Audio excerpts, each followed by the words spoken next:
When President Trump was trying to complete his border wall, the federal government was interested in purchasing 2.5 acres of land from the southern Imperial County town of Calexico. But when President Joe Biden took office, he suspended all border construction and stopped the land purchase.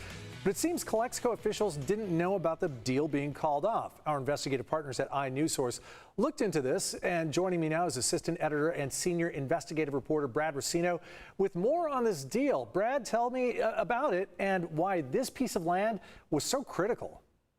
Well, here's the funny thing. From the city's perspective, this land really wasn't that important. It's just 2.5 acres, and there's a perpetual easement on it, which means the city can't actually build anything there. But the land itself is very important to some of Imperial County's farm workers, and that's because since January, there has been a temporary encampment set up on that part of the property, and it's used to house these farm workers and save them from having to make the long trek back and forth to Mexico for work each day. So some of these workers are also experiencing homelessness or problems with their visas. So this kind of affords them a little bit of a break and in some cases, a place to live. That's part of it we see. The other part was this took so long, so there was a little confusion with that. Why did it take so long to happen and ultimately stop it from happening?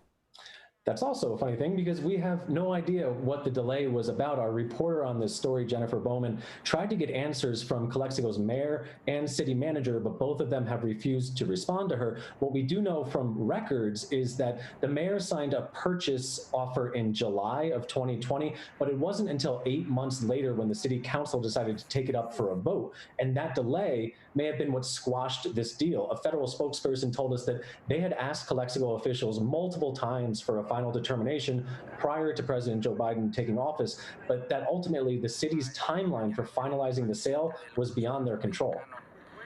So what now for Calexico? I don't know if they were counting on much revenue for that and that had been baked into future budgets, but what are they going to do with this basically empty, unusable plot of land now? There really is no plan, and the officials don't seem too concerned. One council member who actually voted against this sale to the feds, Raul Urania, told us that he sees this as a victory for the people in the encampment, that they're much better protected with the land being municipal property under state laws as opposed to federal laws.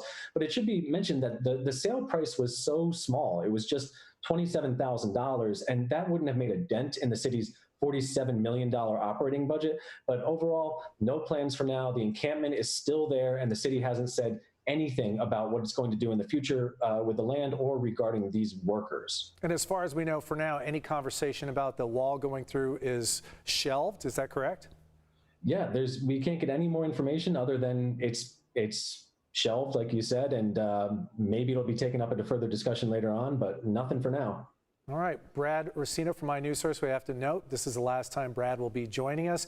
Brad and his lovely family are heading off to the other coast. He'll be greatly missed. They will all be greatly missed. We've become friends over the last few years, and you guys have made a tremendous impact on San Diego. You will be missed. Thank you so much. That means a lot, and it's been a great experience with CBS. I can't say enough. All right, well, we'll try to keep going with inewsource without you. They do great things, and we'll keep this spirit alive. Thanks, Brad. Thanks, Carlo.